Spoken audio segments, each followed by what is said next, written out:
Hello friends, welcome to your own YouTube channel. In the last video I taught lesson 10 the storm at night. ठीक है, ये lesson मैंने आप लोगों को लास्ट वीडियो में एक्सप्लेन कर दिया, इसका हिंदी भी बता दिया है। तो इस पे बेस्ट जो एक्सरसाइज है उसको मैं आज कराऊंगी। C exercise A, complete this sentences about the house and the storm. देखिए ये जो सेंटेंस 6 सेंटेंस तक दिया हुआ है, इसको हमको कैसे कंप्लीट करना है, किसके बारे में, हाउस के बारे में बताना है, जो हिल स्टेशन पे हाउस है उसके बारे में, और जो स्टॉर्म में तूफान आया है उस रात को उसके बारे में, उसके वर्ड्स को यूज करके हमको इस सेंटेंस को कंप्लीट करना है। First one you see the speaker lived on the top floor. Speaker कहाँ रहता था? सबसे ऊपर वाले फ्लोर पे रहता था ना, of an old building in the हिल। एक पुरानी सी मकान में हिल पे, पहाड़ी पे रहता था। तो ये पढ़ा है ना स्टोरी, हम लोग स्टोरी में क्या पढ़े हैं, यही ना है कि हिल स्टेशन है, वो पहाड़ी एरिया है, वहाँ पे एक ओल्ड बिल्डिंग है जिसमें स्पीकर भी रहता है, और एक रेंट पे भी एक फैमिली रहती है जिनका इतना अच्छा रिलेशनशिप होता है कि जितना ब्लड वालों का नहीं होता। जैसे मान लीजिए चाचा चाची ऐसे रहते हैं, उन्हें उस तरह का उनका रिलेशनशिप नहीं है, लेकिन उससे भी ज़्यादा उन लोगों में घनिष्ठता है। ठीक है। Second one you see the roof was made of. Roof जो छत है किसका बना हुआ? Made of tin. किसका बना है? टिन का बना हुआ है। And the ceiling was made of wooden cardboard. और सीलिंग जो छत है, पहले नीचे सबसे ऊपर टिन से कवर किया, उसके नीचे क्या है? वुडन कार्डबोर्ड लगा हुआ है। ठीक है। Third one during the storm के तूफान के दौरान the roof lid, the rain poured and the light went out। ठीक है। तो जब स्टॉर्म आया तो उसमें इतना तेज था स्टॉर्म कि बारिश और तूफान से क्या हो गया, रूफ जो छत था उसमें पानी आने लगा, लीकेज हो गया, जैसे कहीं से टूट गया। एंड रेन पोर्ड, जो बारिश का पानी था वो अंदर आने लगा, टपकने लगा। एंड लाइट वेंट आउट, और बिजली चली गई। Fourth one rain water came into the room from the ceiling. Rain water जो बारिश का पानी था किधर से आ रहा था? नीचे से नहीं, छत से, क्योंकि छत टूट चुकी थी। एंड थ्रू द विंडोज, और किससे? खिड़कियों से आ रहा था, क्योंकि हवा की वजह से खिड़कियों में भी लीकेज हो रहा था, उधर से पानी आ रहा था। Fifth one you see the speaker and the children moved the furniture. सही है, फर्नीचर देखिए यहाँ फिल इन द ब्लैंक्स वाले वर्ड जगह पे क्या लिखेंगे? फर्नीचर। स्पेलिंग चूँकि बड़ी थी इसलिए मैंने ऊपर के साइड में लिखा है। फ्रॉम हिज रूम क्या करते हैं कि स्पीकर है, जो राइटर है, और चिल्ड्रेन जो बच्चे हैं उनके उसके जो रेंट पे रहते हैं उनके, वो फर्नीचर्स को लेके अपने रूम से दूसरे रूम में मूव करते जाते हैं, बारिश के पानी से बचाने के लिए, जिस रूम में सीलिंग है और पानी भी नहीं आया। And the books from the shelfs and into the room, और जिस रूम में सीलिंग हट गया है और पानी आ रहा है उस रूम से फर्नीचर और बुक्स वगैरह ले चल के शेल्फ पे ऊपर से के साइड में रख रहे हैं, जहाँ पे पानी नहीं, जिस रूम में पानी नहीं आ रहा है। 6 after the wind and rain, हवा और बारिश के बाद snow fell and icicles covered the house. देखिए हिली स्टेशन में जब बारिश होता है ना, जो ठंडा प्रदेश होता है जैसे मसूरी है, नैनीताल है, तो वहाँ पे क्या होता है कि बारिश के साथ साथ स्नोफॉल, बर्फ़ भी गिरता है, और वो इतना जल्दी मेल्ट मतलब गलता भी नहीं है। जैसे हम लोग के तरफ गिरता है तो तुरंत मेल्ट हो जाता है, क्योंकि वहाँ पे एटमॉस्फेयर बहुत ही ठंडा होता है। तो पूरा स्नो गिर गया है, विंड और रेन के साथ साथ बर्फ़ भी गिरा है, और उसके छोटे छोटे जो टुकड़े हैं वो पूरे हाउस को कवर्ड कर दिए। तो ठीक है, ये वाला एक्सरसाइज कंप्लीट हो गया। अब सेकेंड एक्सरसाइज देखिए, match the word in A with the correct words in B to form complete sentence. एक ग्रुप में जो वर्ड सेंटेंस है उसको बी ग्रुप से मैच करा के कंप्लीट सेंटेंस बनाना है। ये हाफ है, पूरा नहीं है, ठीक है। मीनिंग तो ए ग्रुप को बी ग्रुप से सही वर्ड से मैच कराना है, ठीक है। First one, you must speak softly.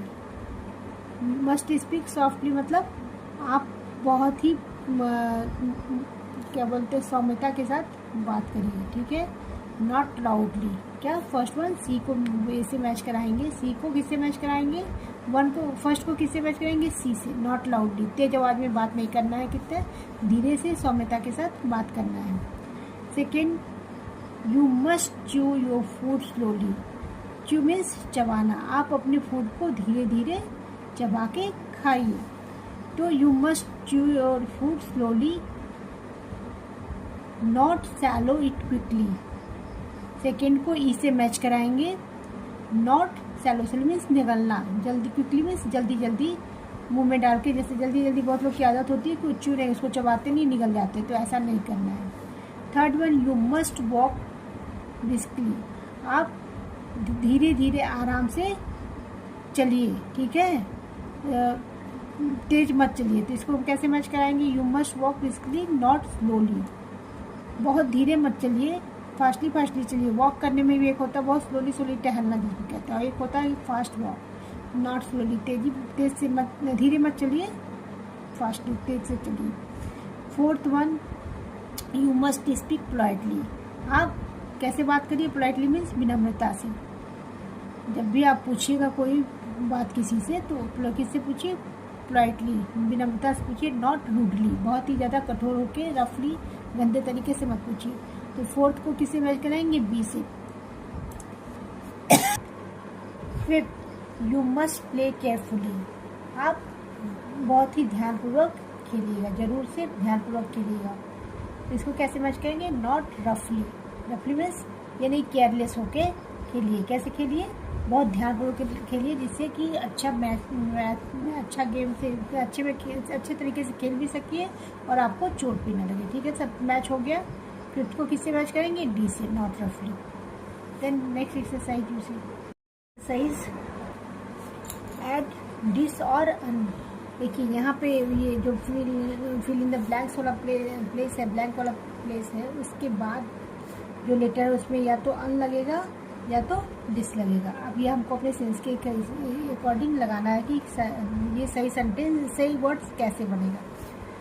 To the words in colour to complete this sentences, ठीक है। देखिए first one, the old roof was rough. जो पुराना रूफ था, छत था, बहुत ही रफ था, खराब हो चुका था। एंड अनइवन, एक जैसा नहीं था, कहीं जैसे मतलब पतला था, कहीं एकदम हल्का हो गया था, गिरने के चांसेस ज़्यादा थे। तो अनइवन, डिसइवन तो नहीं होगा ना, क्या लगाएंगे, अन, यूएन, क्या लगाएंगे, UN. Put the new one is flat and smooth. जो नया लगा वो बिल्कुल फ्लैट और सॉफ्ट था। पढ़े थे ना हम लोग स्टोरी में, नया रिपेयरिंग होता है तो सीलिंग का। Second one you see, it is very kind. Kind तो डिसकाइंड नहीं होता, क्या था, अनकाइंड, क्या, अनकाइंड। दयावान और निर्दयी ऐसे करके, तो इसमें क्या लगाएंगे, U N, un. Kind of you to not help your neighbour when she ask for your help. अपने नेबर की हमेशा सहायता करनी चाहिए, अगर आप नहीं करते तो आप अनकाइंड है, काइंड दयावान नहीं है।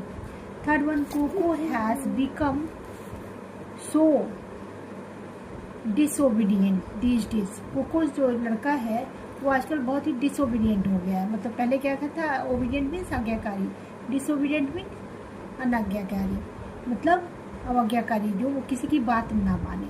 तो आजकल कोको किसी की बात नहीं मान रहा है। He keeps mowing at all night. वो पूरी रात अजीब अजीब तरह से आवाज़ निकालता है और किसी की बात भी नहीं मानता। अच्छी हैबिट नहीं रह गई उसकी। Fourth one, you do not have to remember all the details as some of them are unimportant. क्या है, क्या कह रहा है कि you do not have to remember, आपको सारे जो डिटेल्स हैं वो रिमेंबर अच्छे से नहीं है। As some of them are unimportant, उसमें से कुछ बहुत इंपॉर्टेंट भी नहीं है। इनइम्पॉर्टेंट नहीं होता, अनइम्पॉर्टेंट। इम्पॉर्टेंट मीन्स महत्वपूर्ण, अनइम्पॉर्टेंट मीन्स जो महत्वपूर्ण नहीं है। Fifth, they schooled him because he was dishonest. School means डांटना, उन्होंने उस जो आदमी या बच्चा जिसको डांटा, क्यों? क्योंकि ही वॉज डिसऑनेस्ट। ऑनेस्ट मीन्स ईमानदार, डिसऑनेस्ट मीन्स बेईमान, ठीक है। तो इसलिए उसको डांट पड़ी क्योंकि वो बेईमान था। यहाँ पे लगाएंगे dis. 6 did you unpack your suitcase after the trip. Pack unpack होता है, डिसपैक नहीं होता है। डिड यू, क्या तुमने वहाँ यात्रा पर से आने के बाद, ट्रिप से आने के बाद अपने सूटकेस को अनपैक, अनपैक मीन्स जो उसमें कपड़े उपड़े लेके गए थे उसको निकाल के बाहर किया कि नहीं, किया था क्या।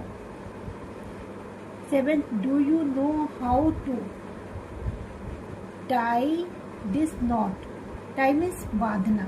एक टाई होता है जो गले में हम लोग पहनते हैं, और एक टाई मीन्स बांधना भी होता है। नॉट मीन्स गांठ, गांठ में जो टाई लगाया जाता है बांधने के लिए।